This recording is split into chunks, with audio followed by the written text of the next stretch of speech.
I always knew I was the invisible sister. I just did not know it would cost me everything. For 32 years, I was the ghost in my own home, the one who kept the ovens hot while my family took the credit. My name is Lena, and this is the story of Rose's Hearth, a bakery on Maple Street that became my entire world. While others lived, I labored.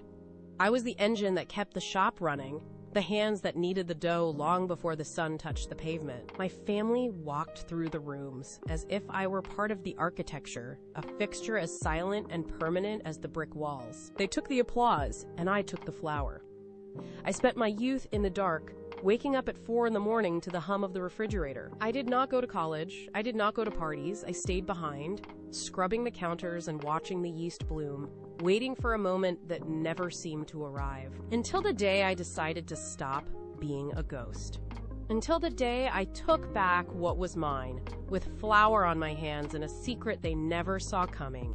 The foundation of everything started with Grandmother Rose.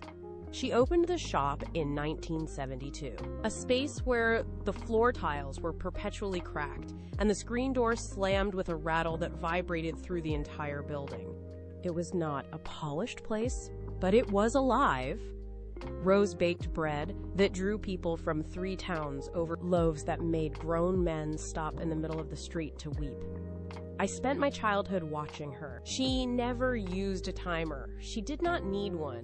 She listened to the dough. She pressed her palms into the mass, feeling the tension, the temperature, the exact moment the yeast reached its peak. Her hands were always dusted with a fine layer of flour, moving in a rhythm that defied the ticking of the wall clock. She knew the humidity of the room by the way the air clung to her skin. She knew the heat of the oven by the scent of the crust beginning to brown.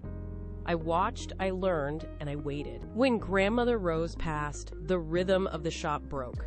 The silence that followed was not the peaceful quiet of rising dough, but the hollow sound of an empty workspace. The bakery fell to my mother, Helen, and my aunt, Margaret. They stood in the center of the kitchen on that first morning, looking at the flour-dusted surfaces as if they were alien terrain. My mother preferred the feel of silk against her skin to the grit of the bakery floor, and my aunt simply mirrored her every move.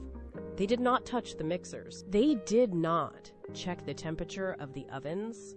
Instead, they spent their hours in the front office, debating balance sheets and future profits, while the sourdough starter sat neglected. I watched them from the doorway, realizing the weight of the shop was drifting toward the floor. Without a word, I walked to the prep table. I tied the apron strings tight, cleared the stale flour from the boards, and began to work. I did not ask for permission. I did not wait for instructions. I simply started the mixers. As the machines hummed to life, my mother and aunt retreated further into the office, their voices fading behind the closing door. I was 16, and I became the engine. I learned that when the people who own the keys refuse to turn them, the one who stays behind becomes the only thing keeping the walls standing. At 4 in the morning, the world was a void of pitch black. I flipped the kitchen lights, and the sudden, harsh glare was the only thing that kept me anchored. The hum of the refrigerator was my only companion, a steady, low-frequency vibration that filled the space between my thoughts. I moved through the motions with a precision born of necessity. My hands were always submerged in the sourdough starter, the cool, sticky texture, a stark contrast to the heat.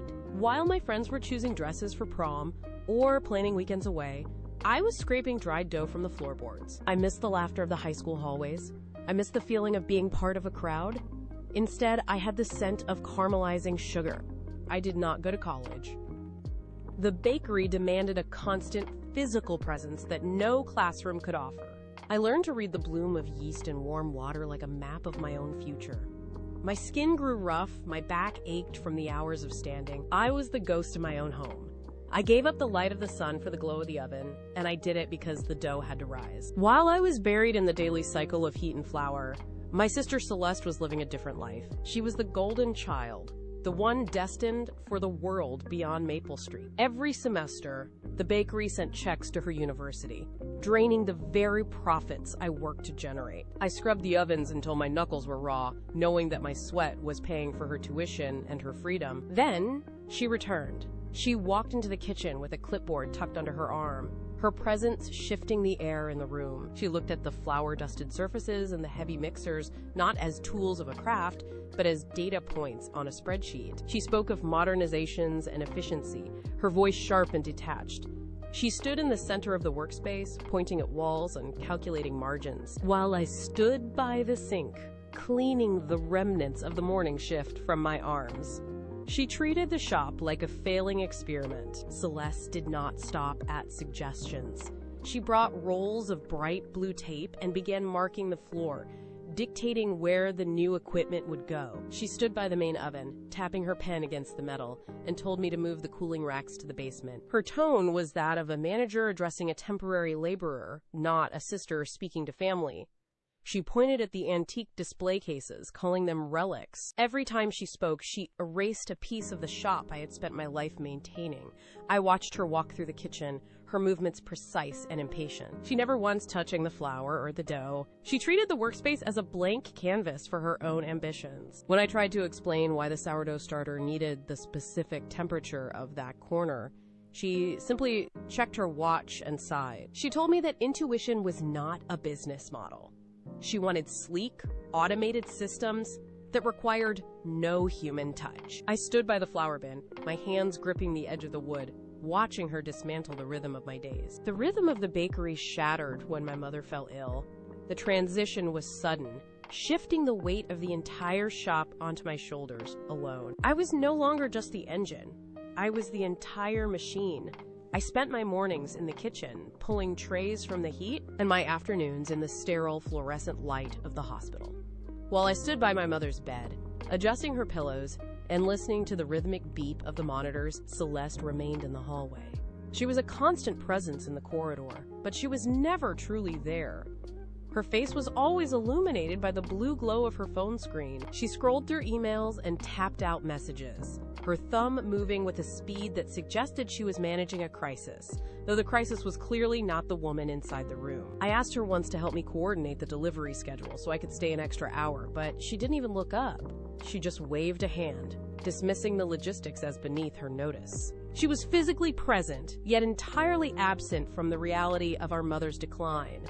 I walked back to the bakery each night, my feet heavy, the silence of the shop echoing the growing distance between us. The ovens were still hot, but the warmth felt hollow. I was holding everything together while she was simply waiting for the end. The funeral was a blur of black fabric and polite, hollow condolences. I stood by the grave, watching the dirt settle, feeling nothing but a profound, hollow exhaustion. Celeste stood a few feet away, her eyes dry, already checking her watch. As the last prayer was spoken, she didn't look at me, she didn't look at the casket. She looked at the horizon, as if calculating the time it would take to get back to the city. We returned to the house, but it felt like a tomb. The air was stagnant, heavy with the scent of lilies that had begun to wilt. I walked through the rooms, touching the surfaces I had cleaned for years, waiting for some sign of what would come next. Celeste sat at the kitchen table, her laptop open, the screen casting a harsh white light against the dark wood. She didn't offer tea. She didn't talk about our mother. She simply tapped the keys, the sound rhythmic and cold in the quiet house. I stood in the doorway, realizing the morning was over. Celeste finally closed her laptop and slid a thick manila folder across the table. The sound of the paper hitting the wood was sharp, cutting through the silence. She didn't look at me. She looked at the lawyer who had appeared from the hallway, a man with a stiff posture and a briefcase that looked too heavy for his thin frame. Celeste cleared her throat, her voice practiced and devoid of any real warmth. She explained that the bakery was drowning in debt, a claim that made my heart stutter. She rattled off numbers, overhead costs, declining margins, and maintenance fees that I had never seen on any ledger. She pointed to a page in the folder, her finger tapping a line of red ink. The plan was already set. The shop was to be sold to a development group. They wanted the land for a juice bar, a sterile space of glass and chrome that would replace the ovens I had tended for decades. She spoke of profit margins and market value as if she were discussing a broken appliance, not the foundation of my entire life.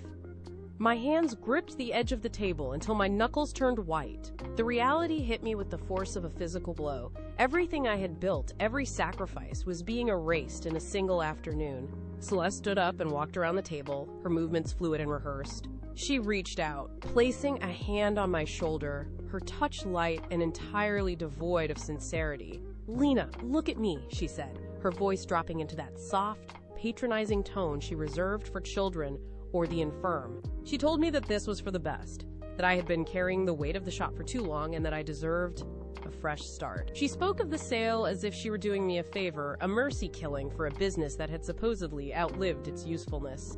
I looked at her hand on my shoulder, then up at her face, seeing the practiced concern in her eyes. It was a mask, perfectly fitted and utterly hollow. She squeezed my shoulder, a gesture meant to convey solidarity, but it felt like a shackle. I couldn't find the words to fight back. She turned and walked toward the door, leaving me anchored to the chair, the silence of the kitchen rushing back in. The kitchen was a tomb. The air still held the faint, mocking scent of yeast and burnt sugar, a ghost of the life I had poured into these walls. I sat in the dark, the only light coming from the street lamp outside that cast long, distorted shadows across the flour-dusted floor. A faucet in the corner began to drip. Drip. Drip. The sound was rhythmic, relentless, and maddeningly loud in the dead silence. I stared at the stainless steel surfaces, now cold and indifferent. My hands lay flat on the table, still stained with the day's work, but they felt like dead weight. I had spent 32 years building this, and in one conversation, it had been reduced to a line item in a liquidation report. My chest tightened until it was hard to draw a full breath. I stood up, my legs stiff, and walked to the sink. The metal was icy against my skin. I gripped the edge, my knuckles straining, and leaned my forehead against the cool tile. I squeezed my eyes shut, waiting for the tears, but they didn't come. Instead, a sharp, cold clarity began to settle in my gut. I was done being the ghost. The silence was no longer heavy. It was a challenge. I turned away from the sink, my eyes scanning the shadows of the office. A faint scent of old parchment and dried lavender drifted from the corner, pulling a memory from the back of my mind. Grandmother Rose. She never played games with words. She played with secrets. I remembered the treasure hunts she orchestrated when I was small, the way she would tuck folded notes behind the flour bin or beneath the loose floorboards near the pantry. She always said that a true baker knows every inch of her kitchen. I walked to the back office, my footsteps echoing against the floorboards. I began to peel back the layers of the shop I thought I knew. I moved a stack of dusty invoices, checking the underside of the heavy oak desk. I pried at the edge of the linoleum, where it met the baseboard, my fingers searching for a hollow space or a hidden latch. Every movement was deliberate, a frantic yet calculated attempt to find the breadcrumbs she might have left behind. My pulse quickened with every inch of wood I tapped. She had been the architect of this place, and she had never been one to leave her work unprotected. I pushed aside a heavy, rusted tin, my eyes fixed on the wall behind the desk. I reached for the framed photograph of Grandmother Rose holding a baguette, its glass cracked and clouded with dust. My hands gripped the edges, and I pulled. The frame came away from the wall with a sharp, dry scrape, revealing a small, recessed steel door. It was a wall safe, hidden in plain sight for decades. My heart hammered against my ribs, a frantic rhythm that filled the small office. I reached out, my fingertips brushing the cold, textured metal of the dial. It felt heavy, solid, and impossibly significant. I took a steadying breath, closing my eyes to visualize the numbers. Her birthday. I began to turn the dial, the metal grating against metal. My hands trembled, forcing me to stop and press my palms against my thighs until the shaking subsided. I started again. Left, right, left. The silence in the office was absolute, broken only by the soft, mechanical clicks of the tumblers falling into place. I held my breath. I turned the final digit. A heavy, metallic thud echoed as the lock disengaged. The door groaned, swinging outward just an inch. I pulled the small door fully open. Inside, resting on a velvet lining that had long since lost its color, lay a single, yellowed envelope. I picked it up. The paper felt brittle, thin as a dried leaf, and smelled faintly of vanilla and old dust.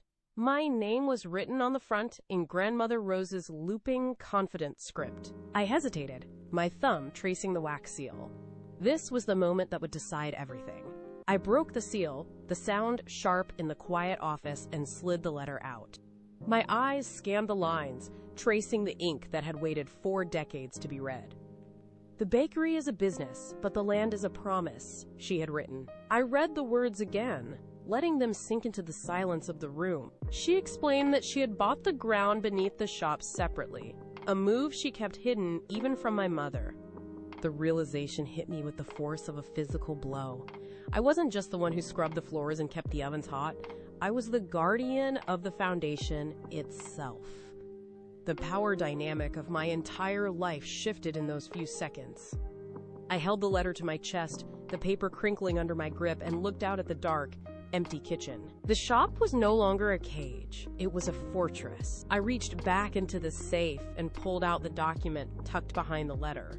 It was a heavy, cream-colored parchment, bound with a faded red ribbon that snapped when I pulled it. I unfolded the pages, the thick paper resisting my touch. My eyes moved rapidly across the dense, formal text, searching for the truth hidden in the legalese. There, in bold black ink, the description of the property layout appeared. It was not just the shop. It was the entire block, every square foot of the foundation, the alleyway, and the surrounding lot. I traced the boundaries with my finger, matching the lines to the geography of Maple Street. The document was stamped with a seal that had not seen the light of day since 1982. My signature was not on it, but my name was listed as the sole beneficiary of the trust. I stood up, the paper rustling in my grip, and walked to the window to let the moonlight illuminate the ink. The reality of it settled into my bones. Celeste had been treating me like a servant, planning to sell the ground from under my feet, never suspecting that she was trespassing on my property. I looked at the deed, then back at the dark, silent bakery. The power dynamic had not just shifted, it had inverted entirely. I was no longer the invisible sister. I was the landlord. I turned the page, my pulse quickening as I reached the final attachment. It was a lease agreement, dated and notarized, detailing the terms for any future transfer of the property. My eyes locked onto a paragraph marked with a heavy, hand-drawn asterisk. I read the words slowly, the legal terminology suddenly becoming crystal clear.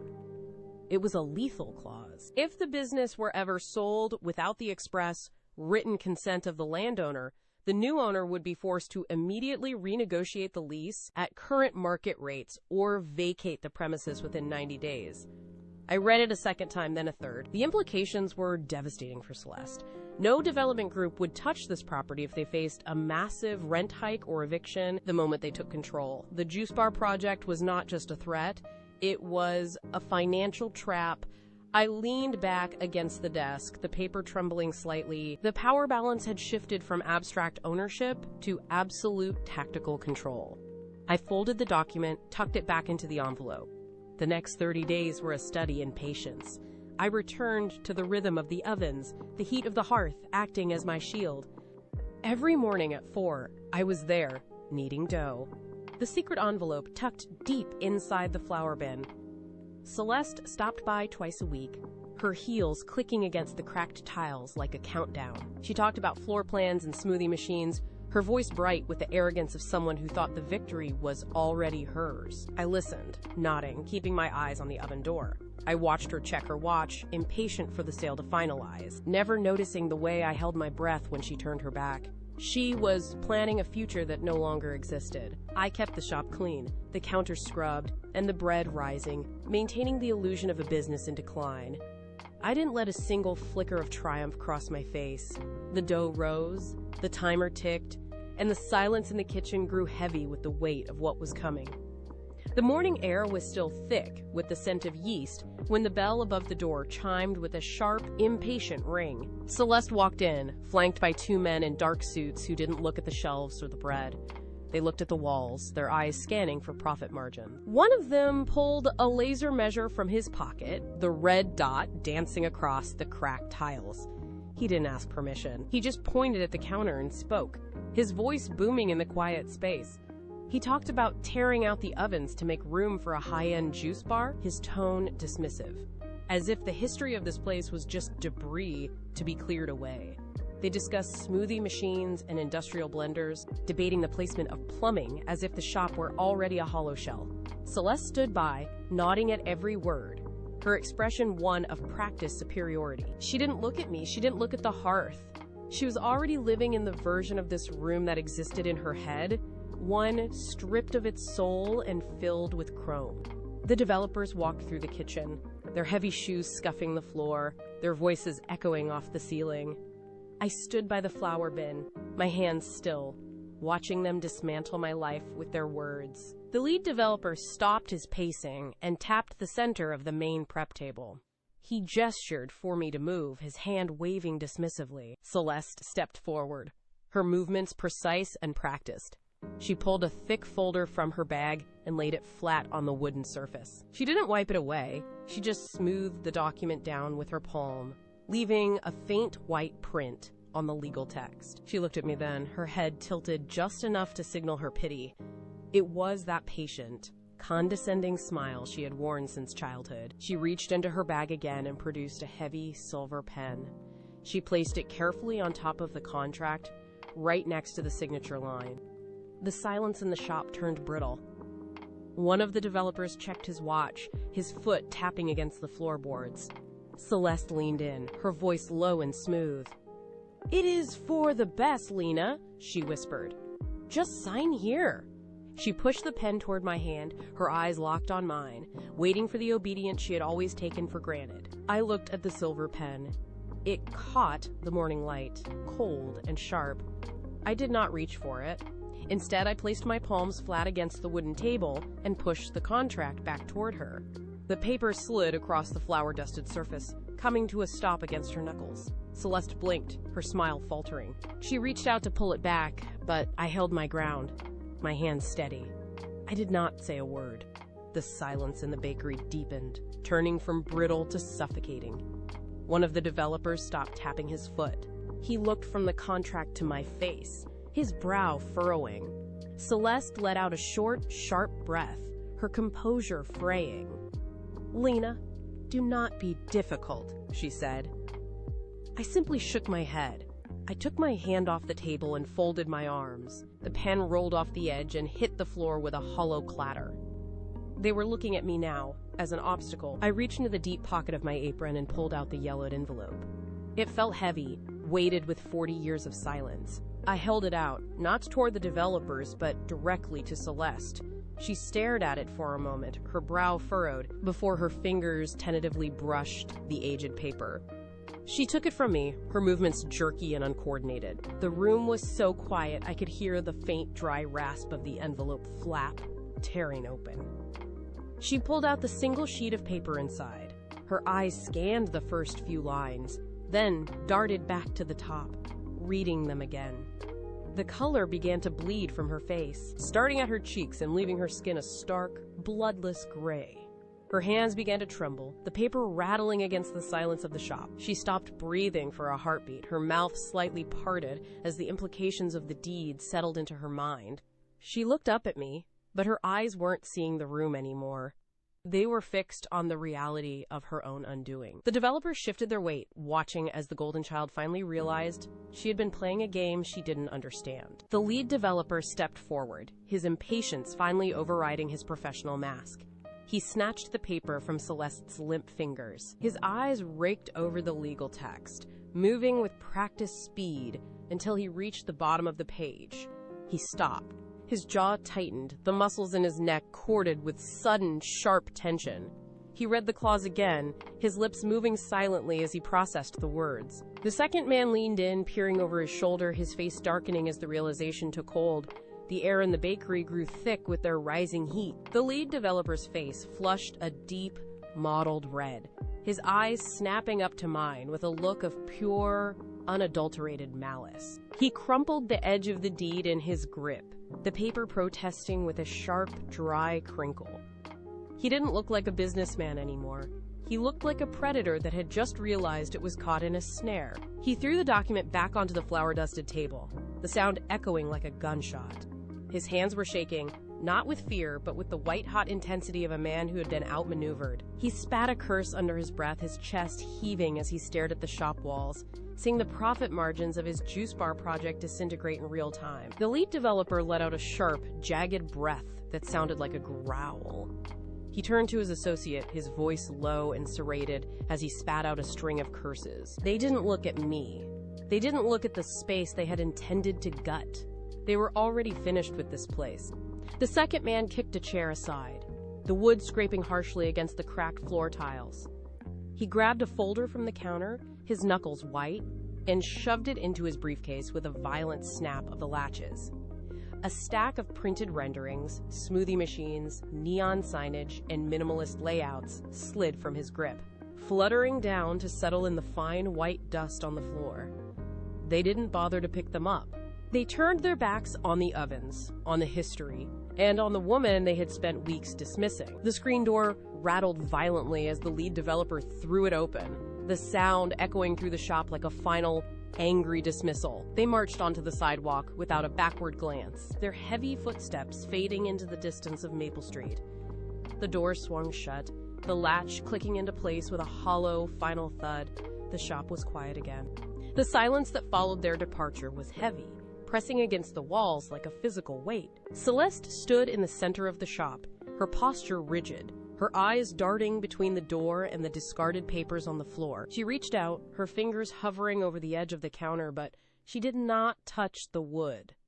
She pulled her hand back, tucking it into her side, as if the very air in the bakery had become hostile.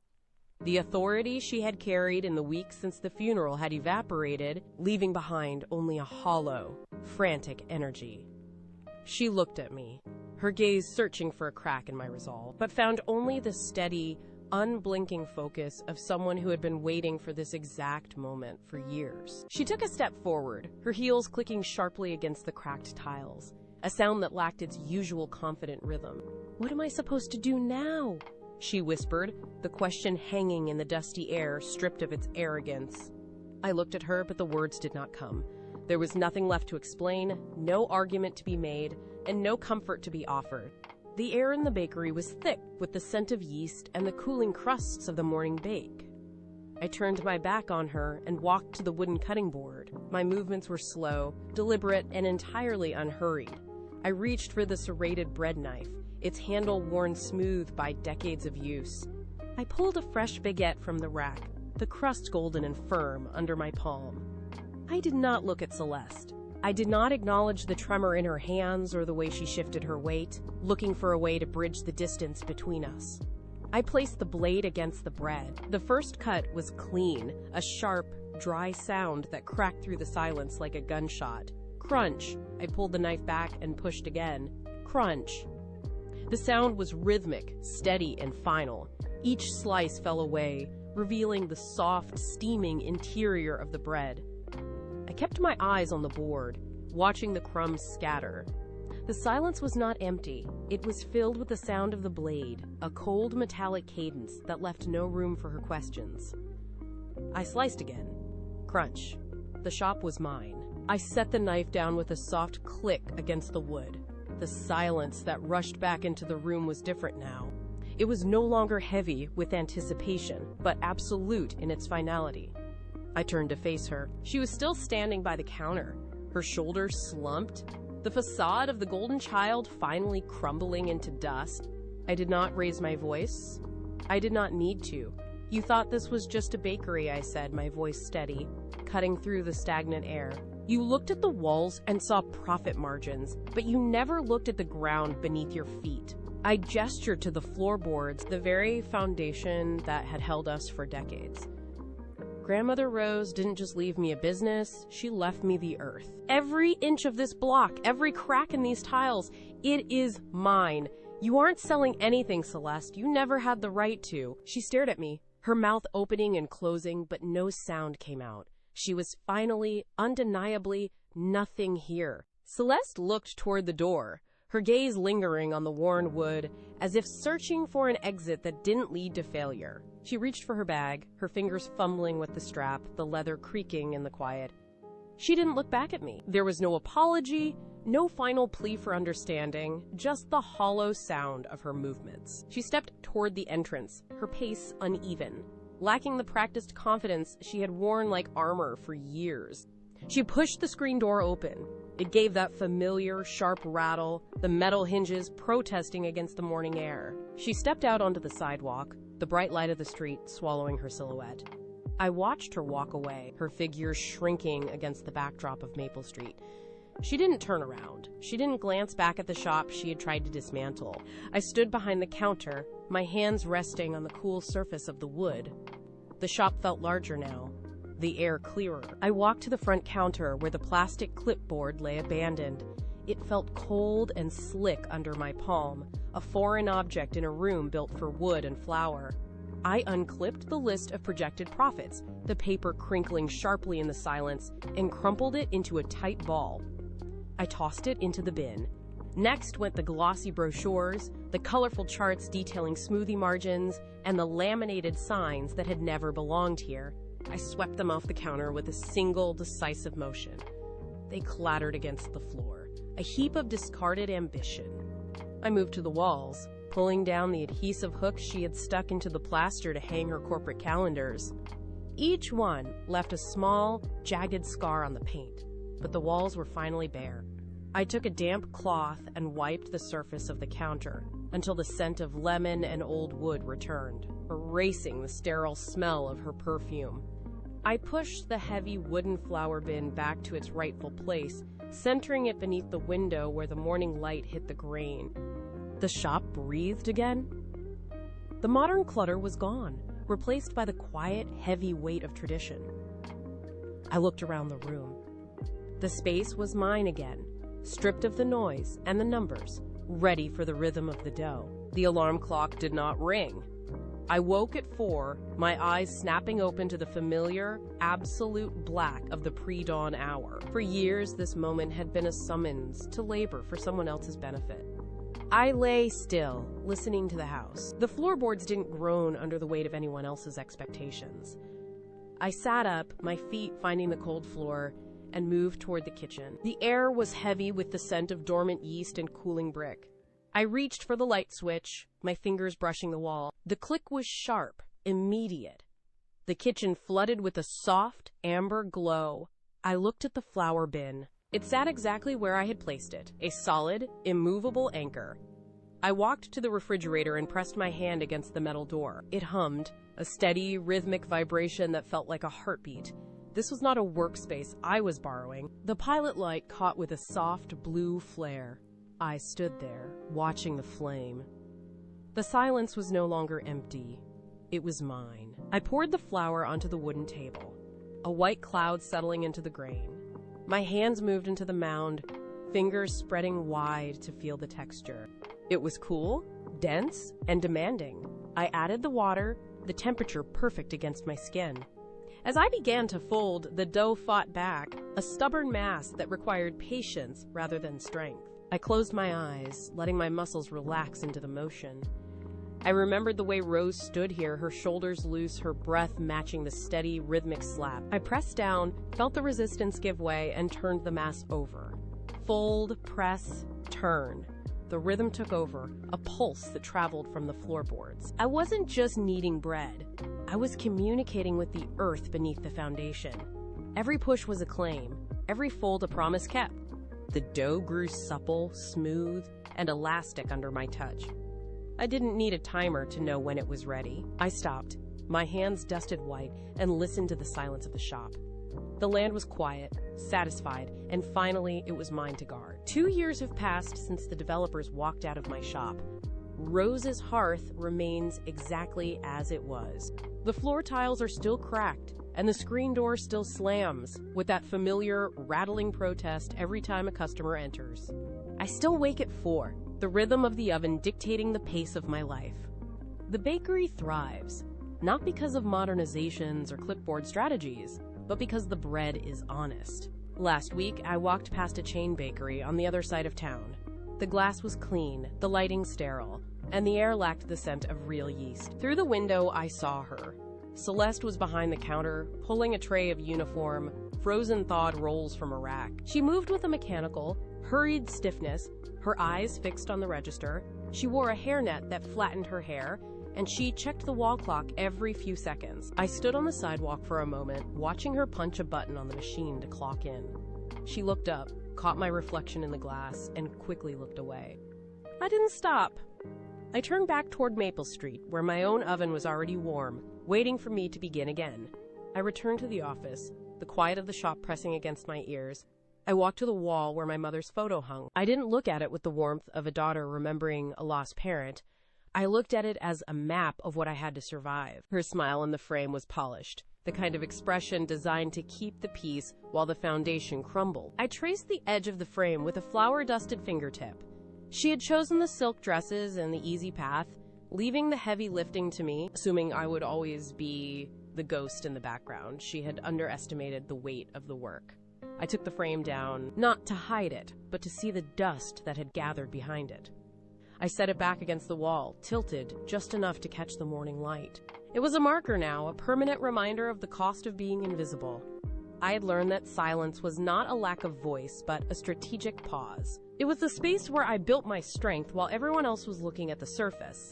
I looked at the photo one last time and walked back to the kitchen. People often mistake silence for absence. They think that if you are not shouting your worth, you have none. They are wrong. Power is not found in the volume of your voice, but in the consistency of your hands. I look at my palms now, mapped with the fine, white dust of the morning batch. This is my legacy. Love is not the polished words spoken at a dinner table or the expectations placed on a golden child. Love is the heat of the oven at 4 in the morning. It is the patience to wait for the dough to rise when everyone else has walked away. It is the secret kept for 40 years, held tight until the moment it could change everything. I reach for the rolling pin, the wood worn smooth by my grip. The shop is quiet, but it is a living, breathing thing. You do not have to be loud to be powerful. You just have to pay attention to the work. I press my hands into the flour, feel the cool, soft resistance of the dough, and begin again. This is where I belong. This is where I won. 4 in the morning. The city is a ghost town outside these walls. Inside, the only sound is the rhythmic thud of dough hitting the wooden table. It is a heavy, wet sound that anchors the silence. My hands are coated in a thick layer of flour, white and dry against the dark wood. The scent of yeast is sharp, clinging to the air, filling the lungs. I push my palms into the mass, feeling the resistance, folding it over, pushing again. This is not just bread. This is the same motion my grandmother Rose performed in this exact spot 40 years ago. She never raised her voice. She never sought the spotlight. She taught me that power does not roar, it persists. I feel the grain of the wood under my fingertips, the temperature of the dough, the steady, predictable cycle of the work. Every fold is a deliberate act of memory. Every strike against the table is a reminder of the discipline she demanded. The world outside is asleep, unaware of the labor happening in the dark. I am not just making bread. I am maintaining a legacy that has survived decades of silence. I press down once more, feeling the dough tighten. The work is mine. I wiped my hands on a cloth and turned toward the back wall. The mortar around the third brick from the floor had crumbled years ago, leaving a gap just wide enough for a blade. I slid a palette knife into the seam, twisting until the brick gave way with a sharp, grinding scrape. Behind it lay the cold, iron face of a wall safe. I dialed the combination, the same numbers Rose recited on her final day, and the heavy door swung outward. Inside, there was no gold, only a single, yellowed envelope. I unfolded it on the table. It was the original deed to this building, signed and sealed in ink that had faded to a dull brown. Beneath it lay a list of names written in her sharp, looping hand. I traced the ink with my thumb, reading the names one by one. I tucked it into my apron pocket, right against my hip. The plan was already set in motion. 3 miles away, the air is filtered and smells of industrial cleaner. This is the corporate bakery. The surfaces are stainless steel, polished to a mirror finish that reflects nothing but fluorescent light. Celeste moves through the space with a practiced efficiency. She stands by the industrial mixer, gesturing to a group of new hires. She tells them she was the sole architect of the original recipes, the one who perfected the crumb and the crust. I watch from the shadows of the alleyway, peering through the glass of the service entrance. I see her adjust her workspace, ensuring every tool is perfectly aligned for the cameras mounted in the corners. Inside, the machines churn with a mechanical hum, lacking the irregular human pulse of a hand-kneaded loaf. She does not know that the truth has a weight of its own, and it is currently sitting in my apron pocket. The rumors traveled through the local market like smoke. Every Tuesday, when I collected flour from the mill, the suppliers had a new story to share. They spoke of Celeste's latest interview in the trade journals, where she claimed to have single-handedly modernized the city's baking standards. One supplier, a man who had known Rose for decades, leaned over the counter and asked me why I let her rewrite history. He mentioned her boast that she had saved the recipes from obscurity. I felt the paper in my pocket, the sharp edge of the confession pressing against my hip. Instead, I tightened my grip on the flour sack and nodded. I told him that time has a way of settling all debts. I paid for the grain and walked out into the rain. I heard her name mentioned in the cafe, in the queue at the post office, and even by the regulars who still bought my bread. Each time, the urge to correct the record flared, and each time, I forced it down. I did not need to be the loudest voice in the room. I was the one who held the proof. I returned to my shop, locked the door, and went back to the dough. The silence was not a sign of weakness. It was the sound of a trap being set. The bell above the door chimed at 10 in the morning. A man in a charcoal coat stepped inside, his eyes scanning the shelves with practiced detachment. He was the city's most feared food critic. He walked to the counter, ordered a single sourdough loaf, and broke it open right there. He studied the crumb structure, pressed his thumb into the crust, and took a slow, deliberate bite. He did not speak for a long minute. Then, he looked at me and mentioned he had visited the corporate chain 3 miles away just yesterday. He pulled a small, half-eaten roll from his bag, a product of Celeste's facility, and laid it beside my loaf. The difference was immediate. My crust held a distinct, jagged blister pattern, a result of the specific hydration and proofing temperature Rose had perfected. His bread was uniform, smooth, and lacked the depth of the fermentation. He tapped his finger against the blistered surface of my loaf, his brow furrowing as the realization settled in. He looked from the bread to the empty shop, then back to the bread again. He had come looking for the authentic soul of the city, and he had found the evidence of a stolen technique. While I wiped the flour from my hands and looked him directly in the eye, I reached into my apron pocket and pulled out the yellowed, folded paper. It felt brittle under my fingertips, a relic of a fight that had started decades before I was born. I did not say a word. I simply laid the document on the wooden counter and smoothed it flat with my palm. The critic looked down. He picked it up, his movements hesitant. As his eyes scanned the ink, the color drained from his face. It was not a mere deed to the building. It was a signed confession from Celeste's father, dating 40 years ago, detailing exactly how he had stolen the starter culture from Rose. The ink was faded, but the admission was undeniable. He read the lines twice, his breath hitching in the quiet room. He looked at me, searching for a reaction, but I gave him nothing. I did not offer a defense. I did not vent my anger. I simply turned back to the oven and began to knead the next batch of dough. The rhythmic thud of the dough against the wood was the only sound left. He stood frozen for a moment before he folded it carefully and tucked it into his inner pocket. He turned and walked out the door without a single word. The trap had finally snapped shut. The critic did not waste time. By 11, the local news cycle had shifted. I watched from the front window as a black sedan pulled up to the corporate chain 3 miles away. 2 men in dark suits stepped out, carrying heavy leather briefcases. They did not enter through the front. They went straight to the administrative office. Inside the shop, the atmosphere changed instantly. The hum of the industrial mixers died down. Employees stopped mid-task, glancing toward the office door as voices rose in sharp, frantic protest. By noon, the signage was being dismantled. The corporate chain was officially under investigation for fraud, with the stolen starter culture cited as the primary evidence. I saw Celeste emerge from the side exit, her face pale, her hands empty. Her empire dissolved under the weight of the truth. I turned away from the window and returned to my bench. The cycle of theft was broken, and the legacy was mine alone. Celeste sits in her apartment, surrounded by the silence of a career that no longer exists.